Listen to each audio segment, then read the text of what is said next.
Qué partido que acabamos de ver, por favor, ganó Boca 1-0 en el Florencio Solá contra Banfield, un Boca, si se quiere, alternativo, con una rotación que ya estaba clara desde la previa, pensando claramente en el partido contra Alianza Lima, en la ida ya con el rival definido de la próxima instancia, o la primera instancia, mejor dicho, a la clasificación para la Copa Libertadores. Y bueno, fue un partido en el que realmente es complicado analizar los aspectos más esenciales del juego, no ofreció ninguna conclusión que no supiéramos, más allá de que el equipo tiene unos problemas absolutos en la organización post pérdida, que le cuesta muchísimo generar juego de mitad de cancha hacia adelante. De hecho, si mal no recuerdo, el cabezazo y el gol de Dilolo es el único remate entre los tres caños del arquero del arco de Banfield, del arquero Sanguinetti en todo el partido. Me parece que es así, si no estoy errado realmente. Y bueno, es evidente que el equipo tuvo muchísimos problemas nuevamente para generar juego asociado, le cuesta muchísimo a este equipo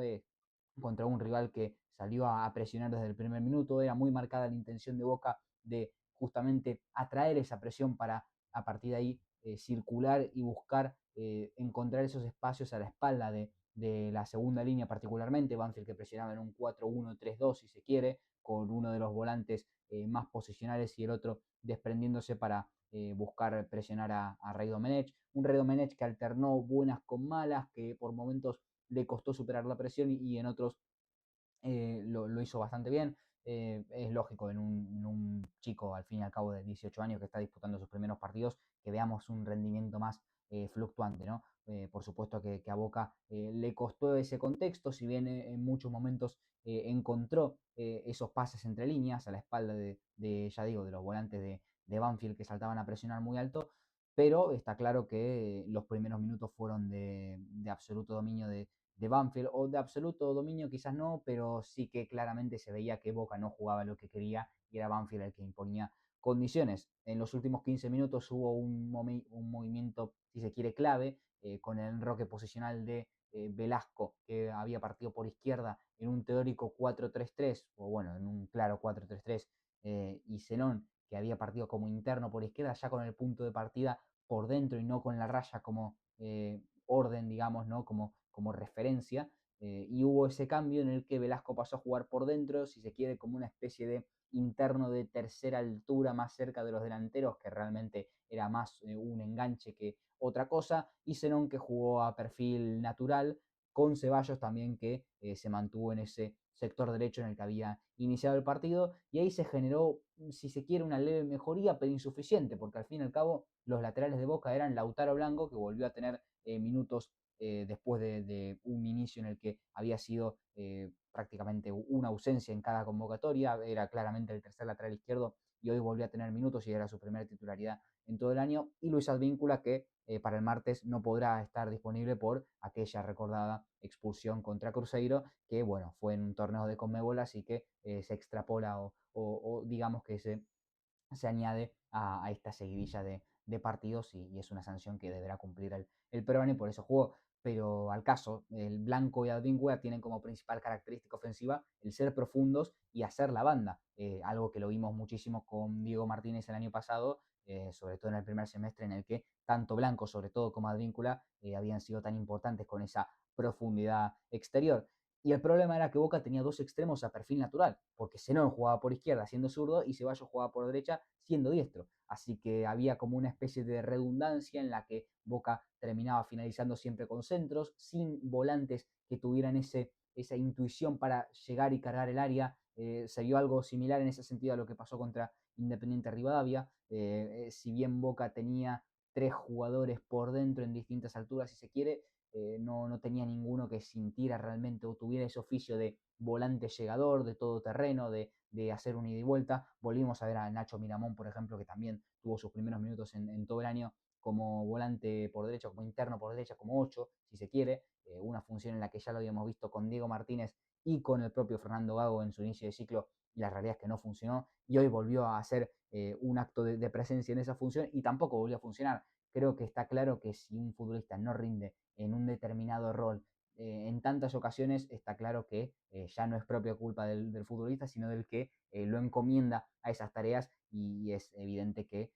Gago tiene responsabilidad también por el mal rendimiento de un Miramón que es cierto que desde que ha llegado no ha sabido imponerse a lo que es jugar con la camiseta de Boca, y yo creo que la presión le ha pasado encima, y por supuesto esa falta de fútbol que ha tenido desde que dejó el fútbol argentino a mediados de 2023 para salir al Lille, evidentemente lo ha terminado perjudicando, pero también es cierto que el chico tiene su cuota de responsabilidad en no saber imponerse. Dicho esto, por supuesto el contexto lo es todo, y Miramón termina siendo víctima del mismo. Vimos a un Boca que ahí mejoró un poco, pero no terminó de materializar, de hecho terminó el primer tiempo sin tiros al arco, y después el segundo tiempo yo creo que es muy complicado de analizar, como decía en la introducción, un partido totalmente roto desde los primeros minutos, el mediocampo común, peaje prácticamente, era un partido de ida y vuelta absoluta en el que Boca no podía tener la pelota, apenas la pérdida de Banfield tenía una plenitud de espacios para correr, para lastimar en transición, capturaba la segunda jugada, los rebotes, algo que ya lo habíamos visto en el primer tiempo, por cierto. Un Banfield que terminó lastimando bastante de pelota parada, de hecho tuvo un travesaño en los primeros 45 minutos, que el propio Marchesín, que también hay que hablar de Marchesín, creo que vamos a ir encomendando toda la conclusión referente a Marchesín y a otros jugadores más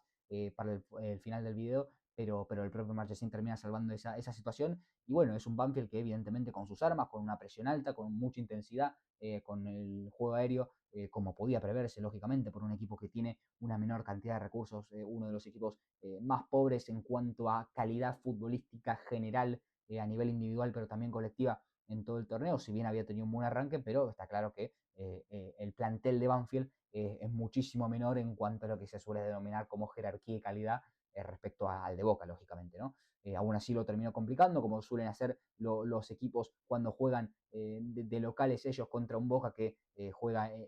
lejos de la bombonera, digamos, en un contexto muy adverso, y terminó perjudicándolo o dominándolo en muchas facetas del partido,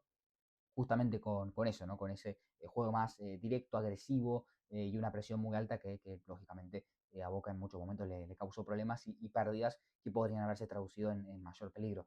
Pero a todo esto hay que hablar de lo verdaderamente cierto dentro de un partido que dejó tantas incertezas como es la última línea, y particularmente ese triángulo defensivo, ¿no? Porque si bien los laterales no volvieron a hacer un buen partido, ni Lautaro Blanco, que desde luego no hizo méritos para ganarse una mayor consideración respecto a la que tenía, y salir de esa categorización de tercer lateral izquierdo, digamos, ¿no? Sarachi está claramente muy por encima de él, y también por encima de Fabra, que Fabra en estos momentos es el segundo lateral izquierdo por el bajo nivel de Blanco, y Advíncula también. Advíncula está en un momento en el que su nivel es muy bajo, pero hay que hablar de ese triángulo defensivo formado por Agustín Marchesín, el arquero. Qué arquero que trajo Boca, qué seguridad transmite en cada intervención, como lo mencionaba en el análisis del triunfo contra Independiente Rivadavia. Lautaro Di Lolo, que hoy tuvo la complicada tarea de sustituir a un Rodrigo Bataglia que había sido indiscutible desde que llegó, y Ayrton Costa, un Ayrton Costa que si bien termina el partido con esa imagen de la expulsión, una imagen que no le hace para nada justicia a su encuentro, fue claramente la figura de la cancha, un Ayrton Costa que, como se ha comentado acá, si bien tenía esas condiciones físicas que podían hacer presuponer que esa reconversión de lateral izquierdo a central zurdo podía llegar a tener sentido, está claro que está sobrepasando cualquier expectativa habida y por haber, con ese rendimiento espectacular, sobre todo defendiendo a campo abierto, pero también haciéndose fuerte en el juego aéreo, dejando detalles como esa salida bajo presión entre dos jugadores en el primer tiempo, con pelota dominada, digamos, ¿no? O bueno, con un pase rompedor para la apertura, lateralización de Rey Domenech sobre la izquierda, y estamos viendo un Ayrton Costa que está siendo, sin lugar a dudas, pero sin lugar a dudas, en absolutos, el jugador más regular de Boca en este inicio de 2025. La verdad que, bueno, era totalmente impensado, como digo, por supuesto que se le cayó mucho desde el inicio a Ayrton Costa por lo que era su pasado en Independiente, por ese paso breve por Bélgica, pero la realidad es que Ayrton Costa está demostrando todas sus condiciones y más todavía, realmente. Está siendo muy bueno lo de Ayrton Costa, y repito, para lo que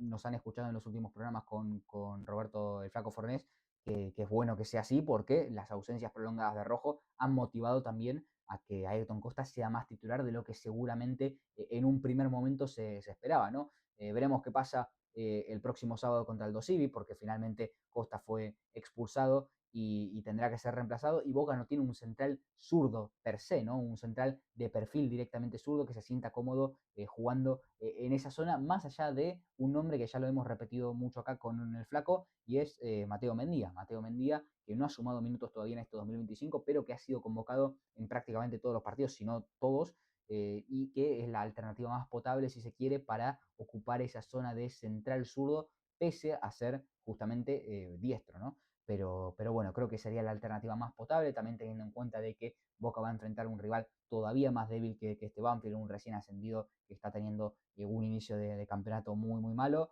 Y bueno, evidentemente todo estará supeditado también a lo que será el partido contra, o la serie, mejor dicho, contra Alianza Lima, porque va a ser entre medio de ese encuentro contra Aldo Civi. De todas formas, son 3 puntos que hacen que el equipo respire, que suba en la clasificación y dentro de todo que se pueda trabajar con un poco más de tranquilidad y que bajen un poco los murmullos, pese a todo, por supuesto, hay que recalcarlo, porque, y en estos momentos es donde más hay que recalcarlo realmente, porque en los triunfos es donde más se tiene que hacer inciso y no tanto en las derrotas, que en las derrotas todos vemos los problemas, ¿no? Pero en los triunfos es muy fácil engolosinarse o que el resultado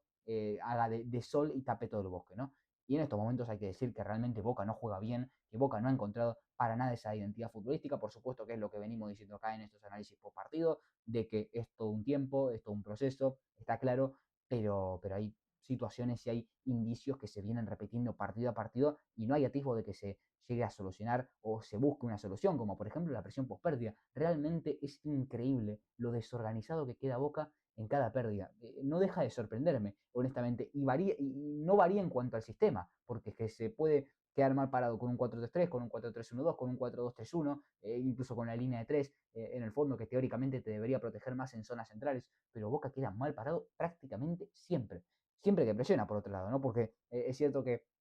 en la visita a Santa Fe, Boca prácticamente no presionó alto, por no decir que no presionó alto en ningún momento, más allá de alguna salida puntual de Unión desde el fondo, y no quedó mal parado, pero justamente por eso, porque no la agarraron corriendo para atrás, porque el equipo estaba refugiado en su propia mitad de la cancha. El problema es que Boca tiene esa intención de presionar y siempre queda mal parado prácticamente, y cuando ataca también, cuando ataca por las distancias, la enormidad de distancias que tienen en los jugadores,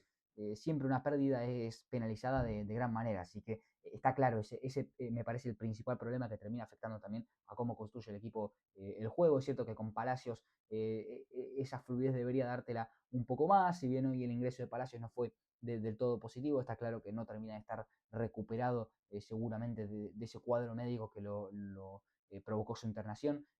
Quizás puede ser un indicio de eso, pero bueno, el juego de Boca no fluyó en ningún momento. En el segundo tiempo los ingresos tampoco terminaron de darle una forma más concreta al equipo. Aguirre, que volvió a tener minutos después de muchísimo tiempo, mismo Hanson, que bueno, también hay que hablar del gol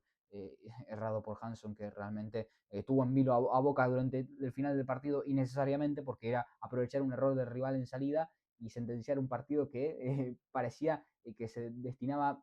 irremediablemente al 0-0 y que terminó llevándose Boca por la vía que más había sufrido durante todo el primer tiempo y durante prácticamente todo el partido, que fue la pelota parada. Así que en fin, poco más que comentar, un triunfo importantísimo, necesario, recontra necesario, más todavía viendo el contexto, porque se hacía muy complicado en la previa pensar que Boca podía jugar un buen partido con tanta rotación, y así fue, pero dentro de todo sacó 3 puntos que no hay que darlos por sentado para nada. Boca ganó 2 partidos seguidos, eso es un notición viendo las limitaciones actuales que tiene el equipo. Y nada, a seguir ahora a pensar y a poner el foco directamente en la serie contra Alianza Lima, por supuesto después Aldo Civi y toda la seguidilla del torneo que le iremos comentando por acá con el Flaco Fornés entre semana y por supuesto después de cada partido. Si te gustó el video, déjame un like, suscríbete y nos vemos en la próxima.